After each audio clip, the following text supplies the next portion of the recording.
She left me for a richer man, drained accounts. Didn't know I owned the bank, sweet revenge. He watched them from the quiet corner of the opulent ballroom. Crystal chandeliers, suspended like frozen tears, cast a shimmering, almost blinding glow across the polished marble and the hundreds of celebrating guests. The air hummed with the soft murmur of delighted chatter, the clinking of crystal, and the faint, intoxicating scent of success and expensive perfume. Lyra and Sterling Thorne, illuminated by the very core of this brilliance, stood at the heart of the revelry. Her shimmering gown, a cascade of silver and diamonds, seemed to absorb and reflect every ounce of light, making her appear almost ethereal, a triumphant goddess. His arm, possessively wrapped around her waist, was a clear statement of ownership, his face alight with a victorious, almost predatory glee.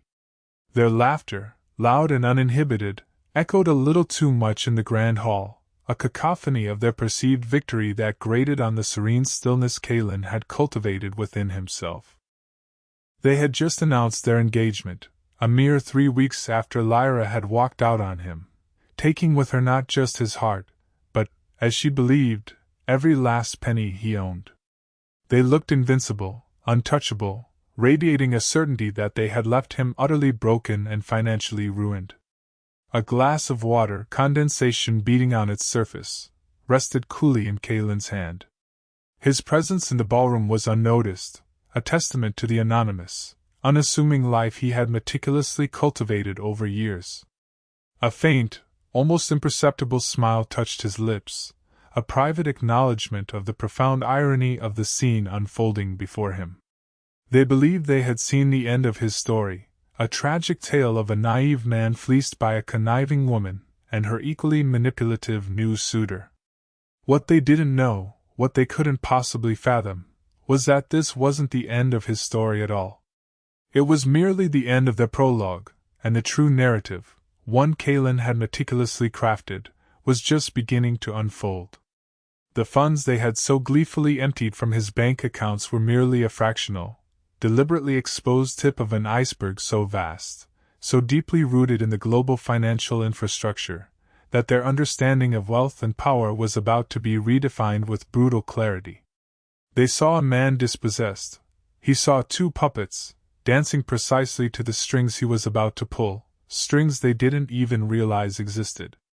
The game, for them, had just begun, but for him, it had been in play for years, a chess match where every move, even the ones they thought were theirs, had been carefully orchestrated.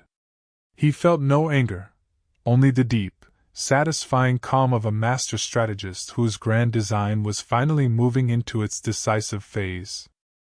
To understand how Kaelen Vance arrived at that precise moment, observing his former fiancée celebrating her engagement to a man she believed to be her savior, one must first understand the life he chose to lead. His family's legacy was not merely one of immense wealth, but of unparalleled influence in the global financial sector. They were the silent architects of modern finance, the unseen hands that built the very banks, the very systems, through which much of the world's money flowed. Their ancestral name, Vance, resonated with an almost mythical authority in the hallowed halls of international banking. From a young age, Kaelen was groomed for this world, not just to manage assets, but to understand the intricate, often invisible, mechanics of power. His education was global, his tutors were titans of industry and economics, and his childhood was a structured immersion into the rarefied air of global finance. He learned not just how markets worked, but why they worked, the psychological underpinnings, the levers of control, the delicate balance of trust and greed that governed the flow of capital. Yet, despite being born into this world of limitless resources, despite the effortless access to luxury and influence that was his birthright, he yearned for something authentic, something unburdened by the weight of his name or his fortune. The gilded cage, as he privately called it, felt stifling. He wanted to know if Kaelen, stripped of the Vance name's power, could truly find his place, his purpose, his connection. He wanted to find genuine connection, a love that wasn't blinded by dollar signs or prestige, a relationship built on something real, something intangible. So, he made a conscious decision, one his family, initially, found baffling. His pragmatic parents, steeped in generations of financial dynasty, saw it as an eccentric indulgence, a temporary rebellion against his destiny. He adopted a persona of modest means. He lived in a comfortable, but certainly not luxurious, apartment in a respectable, but unassuming, part of the city. Its walls held books, not art from auction houses, and its furniture was chosen for comfort, not status. He drove a reliable, unassuming sedan, not a sports car that announced his arrival before he even stepped out. His work, he told everyone, was in financial consulting, a vague enough term to explain his occasional travels to obscure international cities without revealing the true scope of his involvement in international banking. He relished the simple pleasures, quiet evenings spent reading first editions of classic literature, the crisp turning of pages a soothing balm to his mind, long walks through city parks, observing the myriad lives unfolding around him, unburdened by the weight of his responsibilities. It was a test, he supposed, a silent challenge to the world and to himself. Could he find true companionship, true happiness, when stripped of the gilded cage of his true identity? Could he be seen for who he was, not for what he possessed? Then Lyra entered his life, a vibrant splash of color in his carefully muted world. She was vivacious, charming, with a quick wit and an infectious laugh that seemed to fill every room she entered. Initially, she seemed captivated by the quiet strength she perceived in him, the grounded nature he projected, a stark contrast to the superficiality of many in their social circles. She laughed at his dry wit, admired his appreciation for the arts, and claimed to cherish the simplicity of their life together, often remarking how refreshing it was to be with someone who wasn't constantly chasing the next big deal or flaunting their wealth. For 2 years, they built a relationship, or so he believed, and he truly thought he had found what he sought. They talked about the future, about shared dreams of a small, cozy life, perhaps a quiet home with a garden, far from the relentless pace of metropolitan life. He proposed to her with a modest, yet elegantly crafted, ring, one he had personally designed, knowing its sentimental value far outstripped its apparent cost. It featured a unique, understated setting that held a stone of exceptional, though not ostentatious, clarity. She accepted, her eyes sparkling, and for a fleeting moment, he allowed himself to believe his gamble had paid off, that he had found an oasis of authenticity. He started to contemplate revealing his true identity, slowly, carefully. Once their bond was undeniably solid, once he was certain her affection was for Kaelen, the man, not Kaelen Vance, the heir. But then, the cracks began to appear, subtle at first, like hairline fractures in polished marble, almost imperceptible to the casual observer, but glaringly obvious to his trained eye. Lyra started to subtly complain about their lack of exotic vacations, their sensible car, his boring job. Her complaints were never direct accusations, but rather sighs, veiled comparisons, wistful remarks about others' extravagant lives. Her eyes would linger a little too long on designer handbags and shop windows. Her questions about his career became less about genuine interest in his work and more about income potential, about the possibilities of a larger salary, a quicker ascent. She began to drop hints about friends with grander lifestyles, stories of lavish parties and expensive gifts, all delivered with a sigh that suggested a deep, unspoken dissatisfaction with her own lot, a quiet yearning for more, for something brighter and shinier. It was a slow, insidious erosion of the foundation they had supposedly built, a gradual revealing of her true priorities. His quiet assessment of her character began to shift. He observed, he listened, and he learned. He didn't confront her, not directly. His nature had always been one of quiet assessment, of understanding the underlying currents rather than reacting to the surface ripples. He allowed her to speak, to reveal her true desires without interruption or judgment. He noticed her increasing frustration with his small income, her thinly veiled contempt for what she perceived as his lack of ambition. It wasn't just about money, it was about the idea of money, the status it conferred, the glittering lifestyle it promised. He saw her growing disillusionment with his chosen path, and a growing hunger for a different kind of life, one he had deliberately eschewed. This realization, while painful, also confirmed his deepest suspicions and strengthened his resolve. The turning point came when Sterling Thorne entered the picture. He was everything Kaelen was not, at least on the surface: loud, flamboyant, ostentatious, and unapologetically obsessed with projecting his wealth. Sterling wore his fortune like a gaudy suit, always demanding attention. He owned a real estate empire, or so he claimed, built on audacious deals and aggressive tactics that bordered on the unethical. His reputation for closing deals with ruthless efficiency preceded him, whispered in circles of finance with a mixture of awe and trepidation. Lyra met him at a charity gala Kaelen had declined to attend. He preferred to contribute anonymously, a habit that, ironically, further cemented his image of a man of limited means, unaware of the true power of his philanthropy. It was a calculated absence on his part, a test of Lyra's resilience to superficial allure. From the moment she met him, Lyra was utterly entranced. Her conversations shifted from their shared future to Sterling's latest acquisition, his private jet, his sprawling estate in the Hamptons. She spoke of his vision, his ambition, his undeniable success. She became increasingly distant, their evenings together filled with a palpable tension, an unspoken chasm growing between them. Her eyes, once sparkling for him, now held a detached, almost calculating gaze when she looked at him, as if evaluating his worth against Sterling's ostentatious display. It was clear he was no longer enough, that his simplicity had become a burden, an obstacle to the life she now craved. His heart ached, not with bitterness, but with a profound sadness for the loss of what he had believed to be real. It was during this period that Kaelen began to prepare his secret weapon. It wasn't a weapon in the conventional sense, not a tool of destruction, but one of revelation and consequence. His real work involved overseeing the intricate digital architecture of the global banking system. Not just the bank, but the network, the underlying infrastructure that connected every major financial institution, every transaction, every ledger across continents. He had access to virtually every transaction, every financial footprint, every hidden ledger, a panoramic view of the world's financial heartbeat. This wasn't merely about surveillance.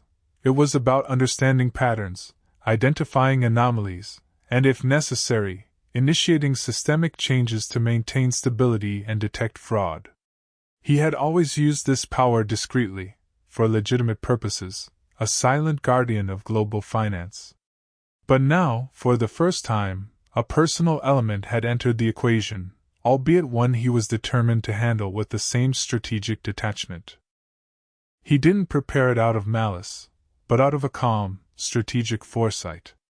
He knew Lyra's discontent would escalate, and he recognized the type of individual Sterling Thorne was. His intuition, honed over decades of dealing with financial predators and understanding the subtle currents of human greed, told him Sterling was more than just a flashy businessman.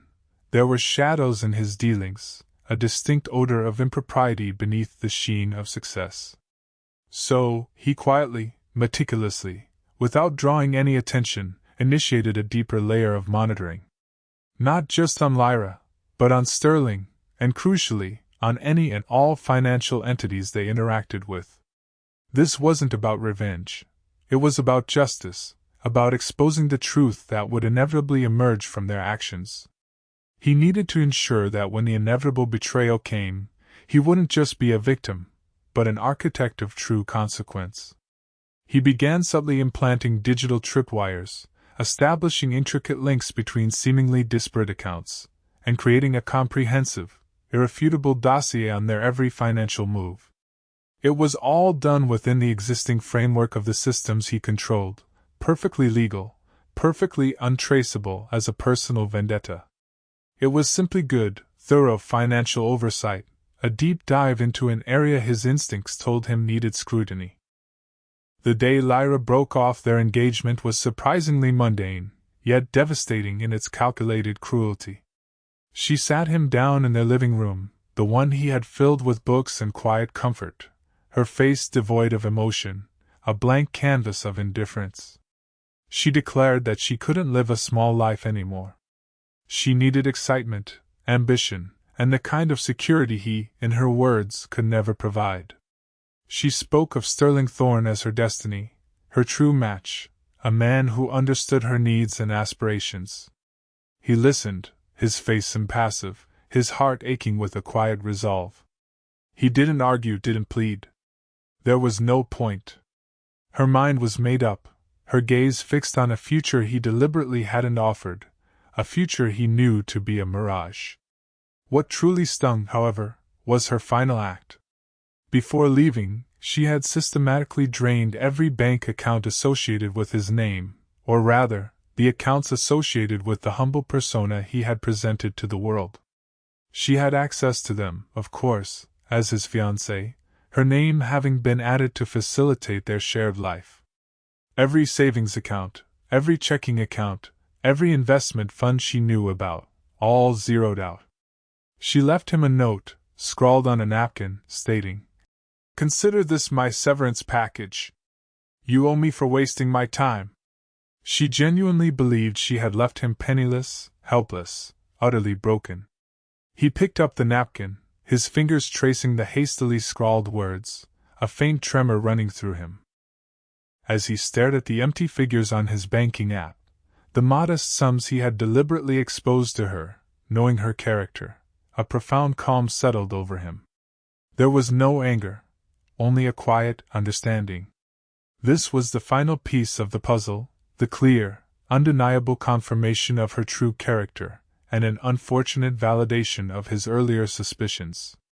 He had allowed her to believe she had crippled him, to feel the heady rush of absolute victory, the intoxicating sensation of seizing control. What she didn't know was that the real accounts, the true wellspring of his resources, were so far beyond her wildest imagination, so deeply embedded in the global financial matrix, that she might as well have tried to empty the ocean with a teacup. The accounts she emptied were merely a distraction, a carefully placed decoy, designed to draw out her true colors, and her brazen act of theft simply added a layer of undeniable evidence to the file he had been quietly building. She had not merely stolen from him, she had sealed her own fate, unknowingly activating the next phase of his patiently crafted plan. A slow, chilling smile spread across his lips. With Lyra gone and Sterling Thorne now openly parading her as his trophy, Kaelen entered the third phase of his plan, the quiet, methodical execution. From their perspective, he had vanished. He didn't publicly lash out, didn't try to reclaim the stolen money. His silence, his apparent lack of reaction, was exactly what they expected from a man they believed to be financially and emotionally devastated. They interpreted it as weakness, as confirmation of their triumph. This, ironically, emboldened them. Sterling, already prone to grandiosity, became even more reckless, his public pronouncements growing bolder, his financial gambles more audacious. Lyra, basking in the perceived glory of her new life, grew more confident in her choices, more dismissive of his former existence, often making snide remarks about his limited vision to their mutual acquaintances. He, however, was far from inactive.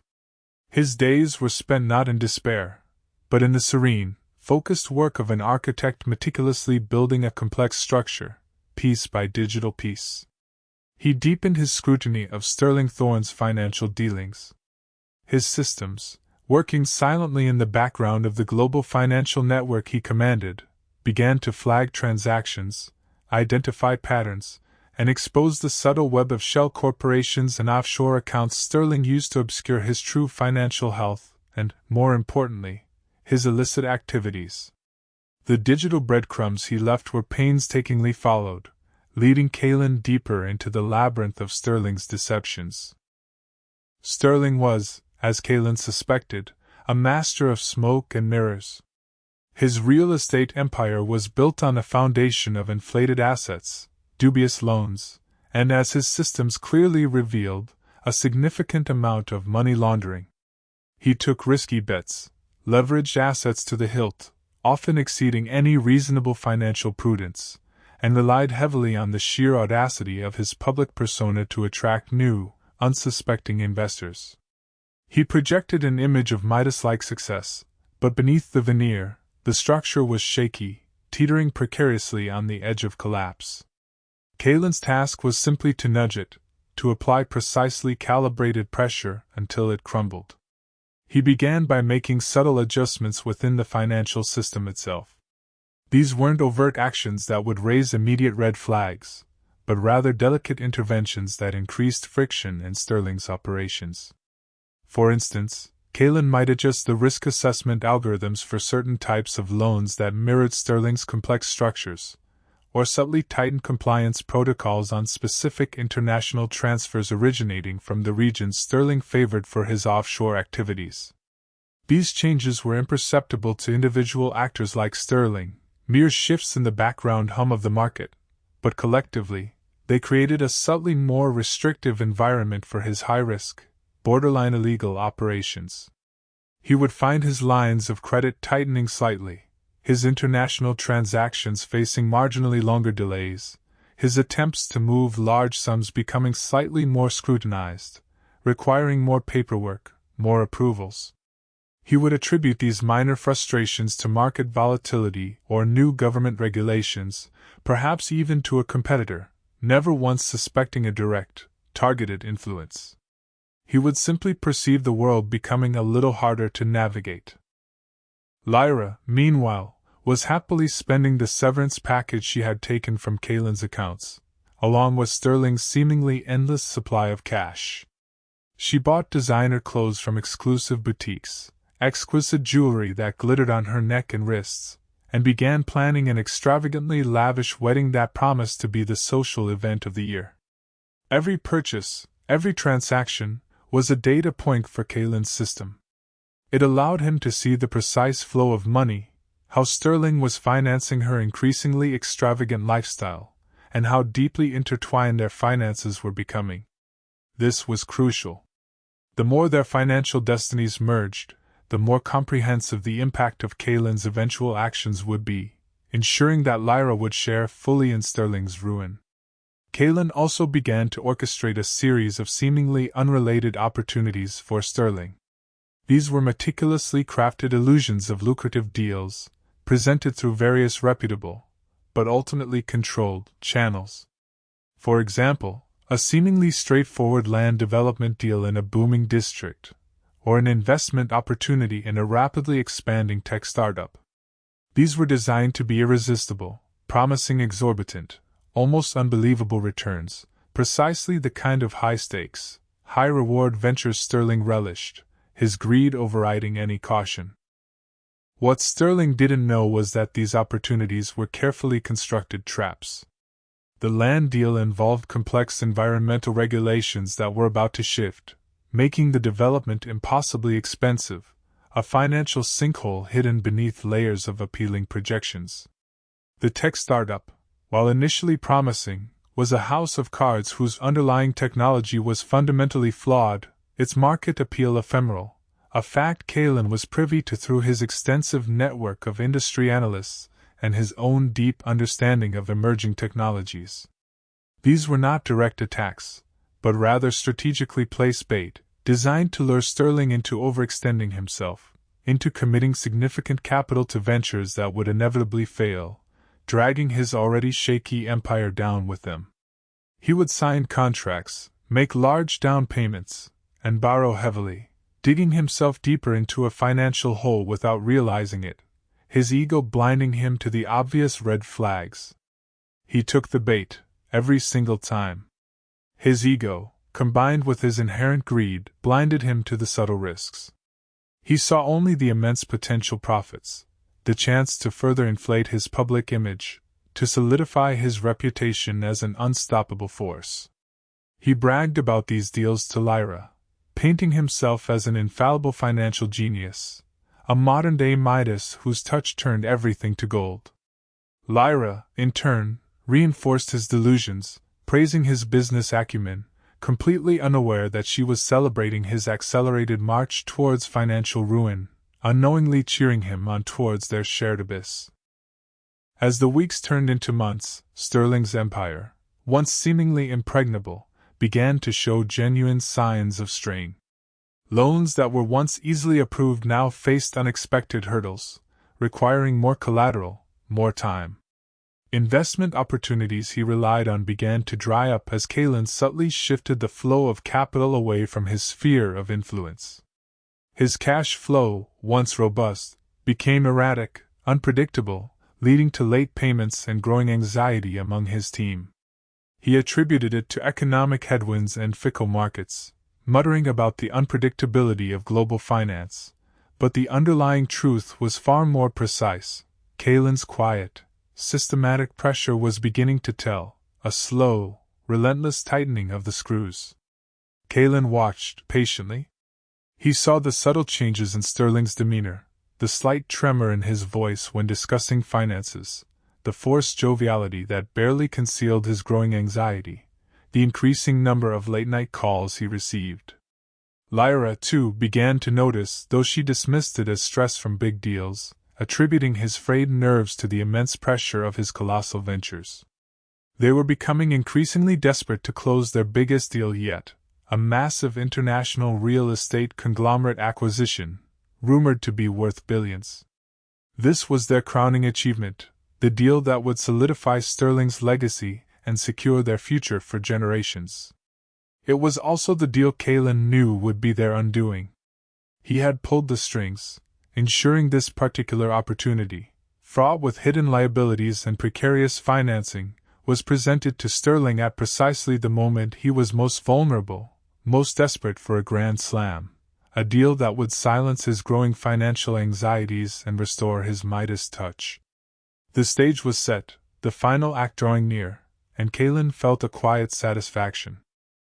The climax unfolded, as Kaelen had meticulously planned, at the annual International Banking Summit. It was an event he normally presided over, albeit from behind the scenes, a silent observer pulling the strings from the shadows. This year, however, he decided to make an appearance, a calculated departure from his usual discretion. Sterling Thorne, riding high on the leaked rumors and public announcement of his impending acquisition of Global Holdings, was the keynote speaker. He was there with Lyra, who, radiant in a custom-made gown that shimmered with an almost aggressive opulence, looked every inch the future wife of a financial titan. The air crackled with anticipation. This was Sterling's moment of triumph, his grand announcement of the deal that would elevate him to the pantheon of global financial magnates. Kaelen sat in the front row, ostensibly an invited guest of one of the smaller, lesser-known financial firms, a quiet presence amidst the glittering throng. His unassuming appearance allowed him to blend in, to observe without being observed, a phantom in plain sight. Sterling took the stage, a predatory grin plastered across his face, a sheen of sweat barely visible under the spotlights. He began his speech with his usual bombast, boasting about his vision, his foresight, and the imminent acquisition that would reshape the global real estate market. Lyra beamed up at him from the first row, completely enraptured, her eyes reflecting the spotlight, mirroring Sterling's triumphant glow. "And tonight," Sterling thundered, his voice filling the grand auditorium, resonating with a practiced arrogance, "I am proud to announce that the acquisition of Global Holdings is complete. Effective immediately, Sterling Thorne Enterprises controls the largest real estate portfolio on the planet." A thunderous applause erupted, punctuated by cheers and a few whistles. Lyra blew him a kiss, her eyes sparkling with pride, her victory complete. But even as the applause swelled, Kaelen noticed a subtle shift in the room. A few of the more astute bankers, those who truly understood the intricate currents of the market, exchanged uneasy glances.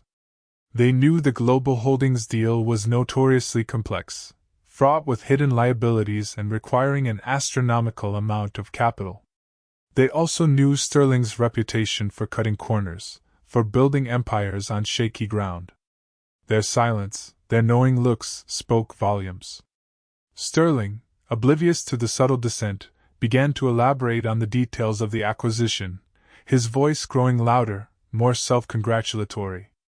"We have secured financing from the most prestigious institutions globally, thanks to our unwavering trust and impeccable record." This was Kaelen's cue. He rose from his seat slowly, deliberately. His movements were calm, measured, drawing the attention of only a few initially, a ripple of curiosity spreading through the crowd. He walked towards the stage, his gaze fixed on Sterling. Sterling saw him then, his smile faltering, replaced by a flicker of confusion, then annoyance, as he struggled to place the familiar, unassuming face. Lyra saw him too, her face draining of color as recognition dawned, swiftly followed by a look of contempt, then a dawning horror. Kaelen reached the edge of the stage, stopping just shy of the podium. His voice, though soft, carried effortlessly through the hushed hall, a quiet authority that commanded attention. "With all due respect, Mr. Thorne," he began, his tone even, unhurried, "Kaelen believes there's a slight discrepancy in your announcement." Sterling's face hardened, a vein throbbing at his temple. "Who are you?" "Security," he bellowed, his voice betraying a hint of panic. "Security won't be necessary, Sterling," Kaelen replied, a hint of something cold, something utterly final, in his voice. "His name is Kaelen Vance. And as for his identity, he is the chairman of the board of Nexus Financial Group." A collective gasp rippled through the room, quickly followed by a stunned, disbelieving silence. Nexus Financial Group wasn't just a bank. It was the parent company of the very institutions that Sterling had claimed as his primary financiers. It was the conglomerate that owned the local branch bank Lyra had so gleefully emptied. It was, in essence, the very foundation of the global financial system, its reach spanning continents, its influence absolute. The room fell silent, a breathless hush, as the gravity of his statement settled over the assembled titans of finance. Lyra's face was a mask of utter horror, her mouth agape, her eyes wide with a terror that superseded mere shock. Sterling, for the first time, looked truly afraid, his bravado utterly shattered. "And as chairman," Kaelen continued, his voice gaining a quiet, undeniable authority, "he can assure you Nexus Financial Group has not, and will not, finalize any acquisition financing for global holdings under your current terms. In fact, Mr. Thorne, your accounts with Nexus-affiliated banks have just been frozen, pending a comprehensive audit and investigation." The words hung in the air like a death knell. Panic began to ripple through the audience.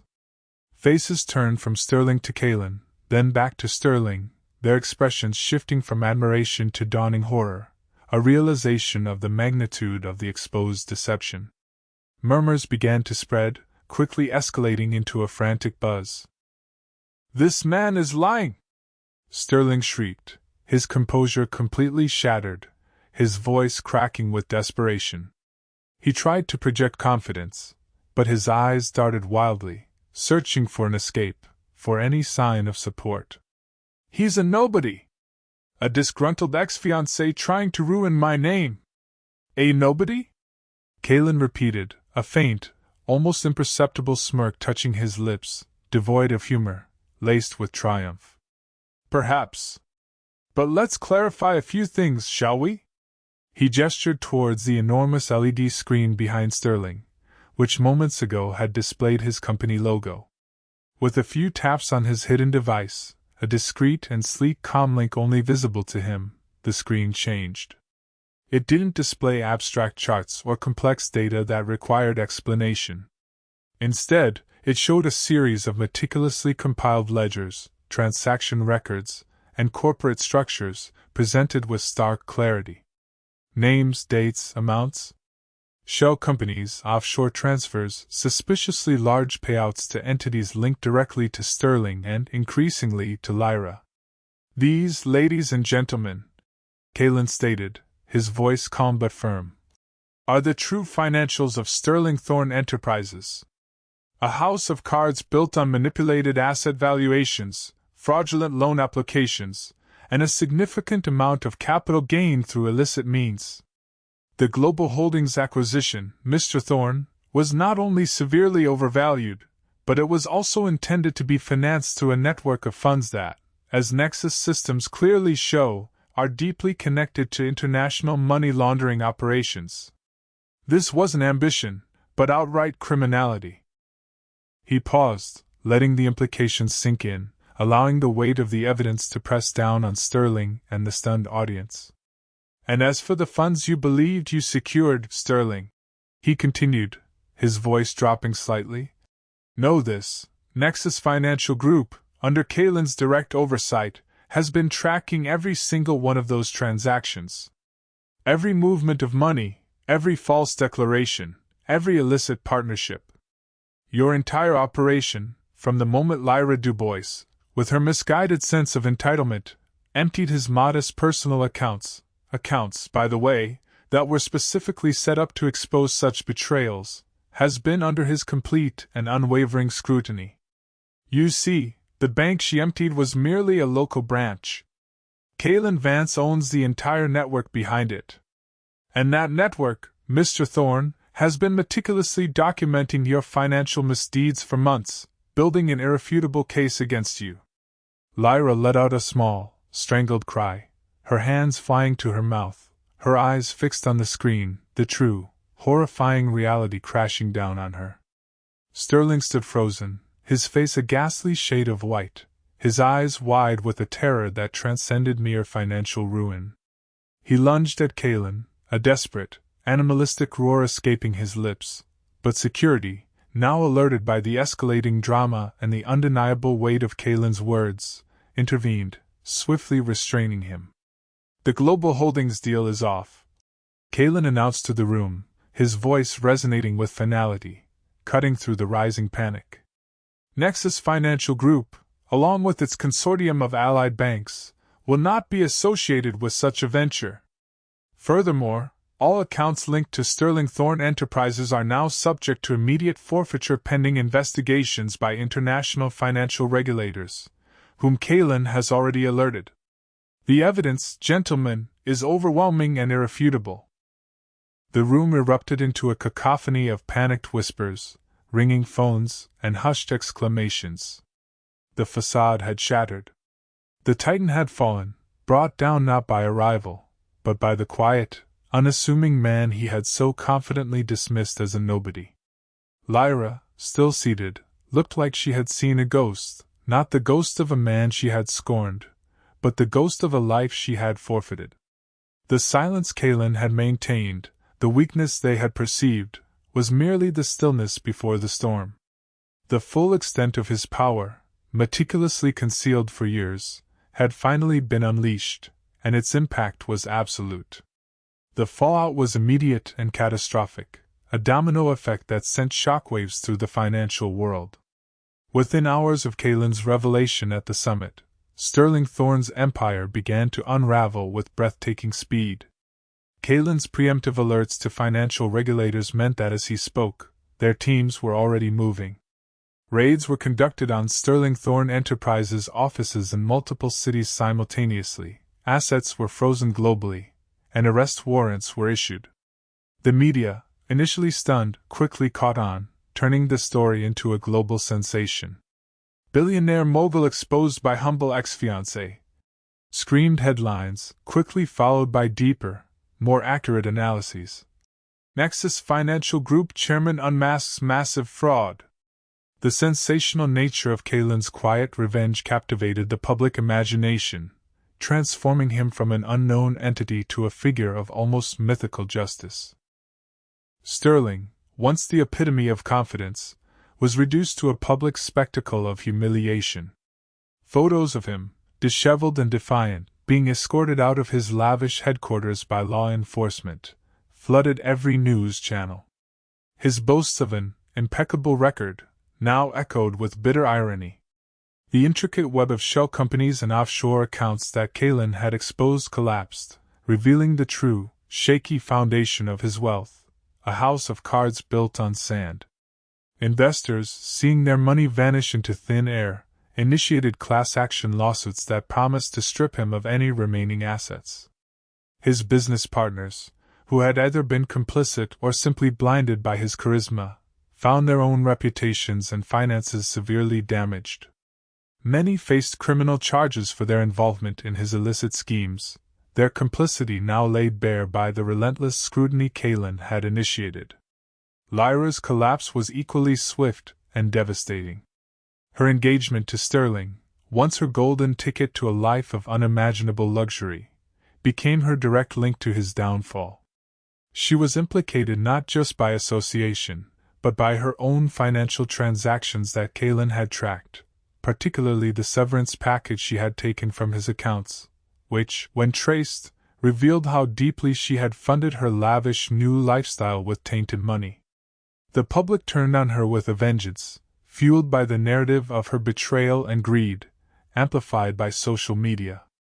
Her carefully cultivated image of sophisticated elegance shattered, replaced by the harsh reality of a gold digger who had picked the wrong target, a woman whose avarice had led her to destruction. Social media, once filled with her glamorous posts, became a relentless stream of condemnation, mockery, and vitriol. Kaelen received countless calls in the days and weeks that followed, not just from his family, expressing a mixture of pride in his ingenuity and exasperation at his theatrical reveal, but from powerful figures across the globe. Some offered praise for cleaning up the system, others expressed relief that a dangerous, destabilizing player had been neutralized. There were also those, a few, who expressed regret at having misjudged him, at having bought into Sterling's facade and dismissed Kaelen's quiet presence. He accepted their apologies with a calm understanding, devoid of any gloating. His objective had never been to seek validation, but to ensure justice and to teach a profound lesson, not just to Lyra and Sterling, but to the broader financial world. The modest apartment he had lived in, the simple life he had portrayed, all became part of the legend, woven into the fabric of his sudden public persona. People now understood that his humility was a choice, not a necessity. The revelation of his true identity, Kaelen Vance, chairman of Nexus Financial Group, sent ripples through every circle Lyra and Sterling had moved in. Those who had mocked his boring existence, who had pitted Lyra for having to settle for him, now faced the crushing realization that they had been blind to true power, captivated by mere theatrics and superficial displays of wealth. He observed Lyra's downfall from a distance, not with satisfaction, but with a quiet sense of inevitability. Her high-profile wedding plans dissolved into a public spectacle of scandal, a humiliating cancellation that became fodder for gossip columns. Her designer clothes and jewelry, the very symbols of her short-lived triumph, were seized as part of the asset forfeiture. She was left with nothing, not just financially, but reputationally, her name synonymous with greed and deceit.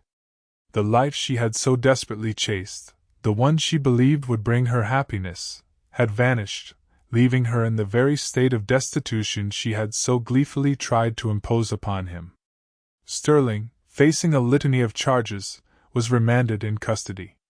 His real estate empire, now exposed as a shell game, was dismantled, its true value a fraction of what he had claimed. The name Sterling Thorne, once synonymous with success, became a cautionary tale, a byword for greed and deception in the financial world. They were both stripped bare, their ambition having consumed them, leaving them with nothing but the bitter taste of consequence. In the months that followed, life settled back into a different kind of rhythm for Kaelen. The public spectacle faded, replaced by quiet appreciation for the stability he represented. He resumed his true work, continuing to oversee the vast financial network, ensuring its integrity, but now with a renewed understanding of the human element, the relentless pursuit of superficial wealth that could corrupt even the most seemingly impenetrable systems. He found genuine solace not in the vastness of his wealth, but in the clarity of his purpose, in the strategic application of his unique power for the greater good. He began investing in initiatives that promoted financial literacy and ethical business practices globally, using his influence to build, rather than merely to expose. Lyra and Sterling? Their story became a footnote, a cautionary tale whispered in financial circles. Sterling was eventually convicted, serving a long sentence for fraud and money laundering, his name forever stained. Lyra, after her assets were liquidated and her reputation irrevocably tarnished, disappeared from the public eye. Kaelen heard whispers through his network that she was struggling, working odd jobs in obscurity, a shadow of her former self, forever haunted by the lavish life she had almost grasped. The irony was not lost on him. She had sought a life of glamour and ease, only to find herself living in the very small life she had scorned, albeit one devoid of the quiet dignity and authentic connection he had once offered. Looking back, there is no anger, no resentment. Only a profound understanding. The incident served as a stark reminder that true wealth is not measured in material possessions or public accolades. It lies in integrity, in foresight, and in the quiet, undeniable power of knowing oneself. When one builds life on genuine values, on authenticity and unwavering principles, no amount of betrayal or superficial allure can truly diminish them. For those who chase fleeting shadows, who betray trust for the illusion of greatness, the universe has a way of restoring balance, often through the very mechanisms they sought to exploit.